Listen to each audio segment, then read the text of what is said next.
The happy couple, thank you for joining me. Thanks. Your first coupling is obviously the source of great joy and comedic value in The Wedding and My Wedding and Other Secrets, which opens this week. How does it feel to have this story up on the big screen after all your hard work? It's kind of a little bit delayed actually, because we filmed this about a year ago. Yeah, and sort of had to leave and do other things, but obviously this is in the back of our minds, and this is like the final chapter of this particular project, so it's kind of nerve-wracking. And very exciting.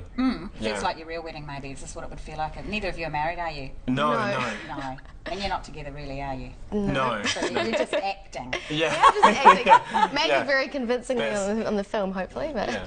How did you get, because your bond and your chemistry on camera is fantastic, did you have to put a lot of sort of effort and work into that before you started shooting? I hate Matt in real life. It was really hard to sit this close to him. Yeah.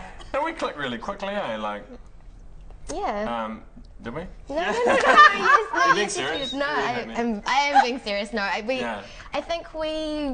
I don't know, maybe I'm throwing you under the bus here, but I'm naturally have slightly geeky inclinations that I sort of had to tap in on to get into Emily character, and maybe Matt had similar resources to draw from, so we kind of bonded through that. Yeah, we did, totally, You're both geeks, is that what you're saying? Well, I guess we have a side of ourselves that we can as a little bit, I guess. Yeah. But, What would you consider to be your research? I understand there are a few stories doing the rounds about some group outings that might have assisted. Oh yeah, well we one thing that James is really into is Dungeons and Dragons. So we like I knew a little bit about it, but I'd never played it before or sort of seen a game in in Go or whatever. But so we went to this gaming convention. But this is after I think we caught wind that the art department were going to go for their research. So for we props and all sorts of things. We just tagged along. But it's a bit of a funny story because we didn't actually know.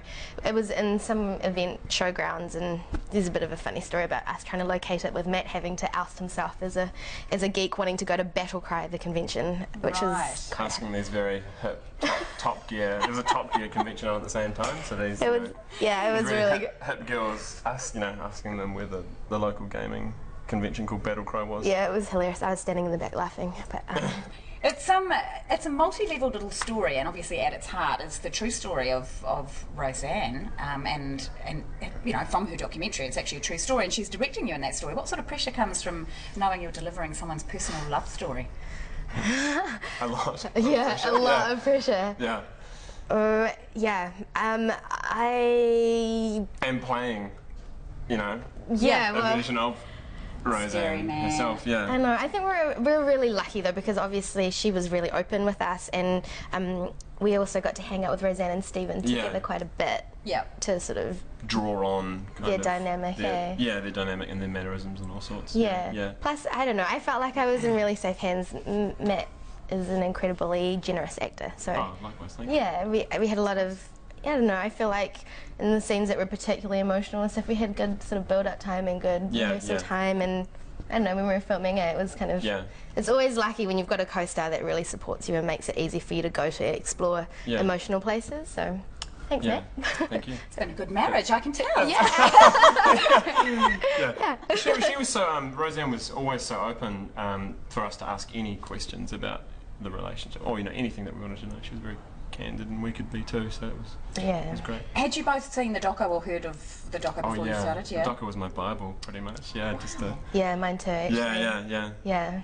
An important resource to have as actors, I suspect, when you're turning a real story like that into, it's not like someone's just telling you, here's my story, you actually got to see it unfold, which is pretty useful, I would have thought. It was extremely useful, but then at the same time, I think, we were always aware that as a separate sort of cinematic story, it wasn't like a direct translation, it was more like an inspired story from. So it was a great place to start, but definitely being able to bring some of your own ideas to it and create like a slightly more cinematic piece was, that was an exciting process too. With telling a story in a feature like this, you have, like you just said, so much more creativity than you would normally do if you're just shooting a doco. You're talking about the fact that you had Stephen and you had Roseanne to kind of draw from. What was it important for each of you to embody in each of those characters then, after observing them for a while? How about you with Stephen? Apart from his tallness. Really? Which was like embodied very well. I just really wanted to embody the essence of who he was as a person, just a really good, grounded, steadfast kind of guy, you know, and a really nice guy who really knew what he wanted out of life, and just I really wanted to, you know, have that within the character. But I also really wanted to pick up on specifics about himself, like, you know, the way he talks and the way he moves and the way he gestures and all sorts of things. Because I mean that was a part of the fun for me as well, to kind of use that to form the character, and you know. And have you had to sit in a cinema and watch the film with him in the audience?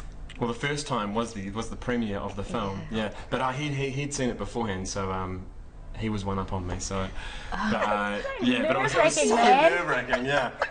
I was probably the most nervous about Stephen watching, yeah. Did he say anything to you afterwards? He said well done, which is nice, yeah. So. That's nice. And he's such an understated guy. Like, well done actually would probably mean volumes. Like.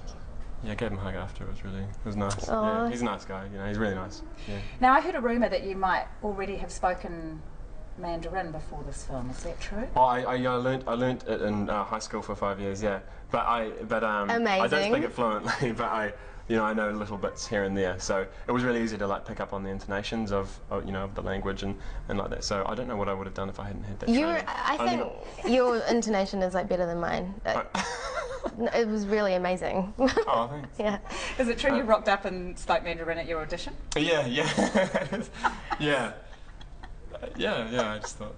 What, you did your whole audition in Mandarin? Oh, just the intro. Hi, I'm Matt. I'm so Oh my gosh, that's awesome! I didn't know that. It's good. Yeah. Good research. Got to impress the director. Yeah. How did you both get involved? Was it a standard audition process for the both of you for the roles? How did you come to find out about the film being shot? I was living in New York at the time, so I had an opportunity to audition, but I had to put myself on tape. That was quite a debacle because it's so makeshift there. Like, I was in my friend's living room, and by living room I mean shoebox, and it was bad light, so I remember we were like moving pieces of white cardboard around and moving bookshelves, and it was, yeah, and he was a Kiwi, so he actually understood, and he knew Roseanne, so it was really nice to read against a Kiwi.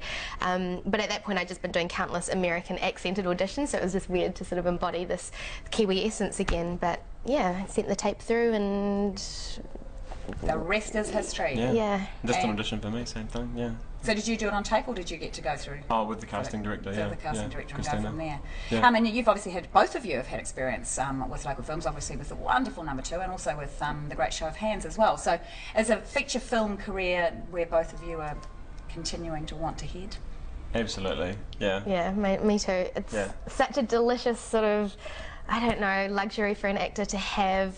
I mean, not all feature films obviously, but a lot of them give you a bit of preparation time, which is kind of rare in television, I find, and this amazing character development that you can really sink your teeth into, and interesting stories. So yeah. The thing as well that both of you have in common is that wonderful TV shows, Outrageous and Go Girls, are for the last 5 years or longer for Outrageous have just proven so successful. How useful has that been for both of you in terms of your careers? So useful as far as learning more about acting, the craft of it, and just being on the ball like that, and it's been amazing, really. Yeah, Outrageous for me was such a push character-wise for me, and great just to similar experiences. Yeah, I've worked on other television shows, but Outrageous was, such a family in terms of like how fast we had to do everything. It was a good community out there, and lucky to be involved in it. Yeah. Lots of talented people to work with, which I so many helps as well. Yes. Right, if you're sitting down with someone you've never met and they're saying, "Oh, I've seen this trailer for this film, My Wedding Another Secret." What's it about? How would you both describe it, really, in a nutshell?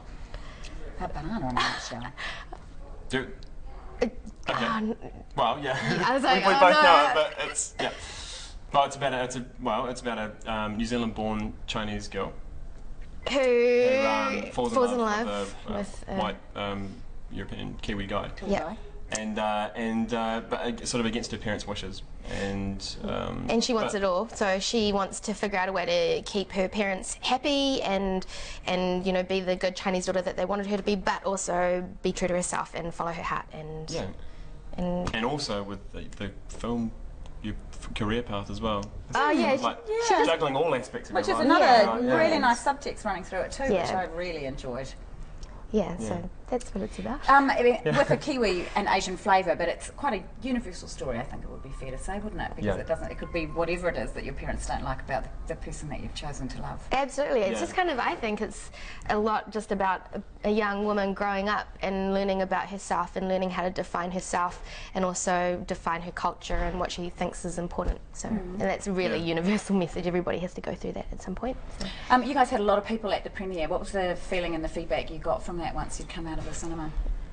It was, I mean, the audience were really warm and supporting, and we were both shaking afterwards because that was the first time you'd seen it as well, eh? That was the first time we'd both seen it. Yeah, so, I mean, we were kind of in shock a bit and just a bit numb after. It was, and it's funny because I knew I was nervous seeing it, and it was funny because after principal photography, I'd said to Matt, "Oh my gosh, I really hope that I get to see it for the first time, like with you, because it was just such a intense thing to have to go through." But then with this entire cinema, really, I was shocked at how numb I was afterwards. But we were lucky because the audience was so supportive. So supportive, And I guess it's quite a weird feeling because once you walk off the set, that's your job done, and you've got no idea where it's going to go to from there. So it must be absolutely, frankly, quite terrifying. Yeah, you kind of just have to just trust, just let it go and know that the editors got their grand scheme, happening and. Yeah, it's nice to see the final product though.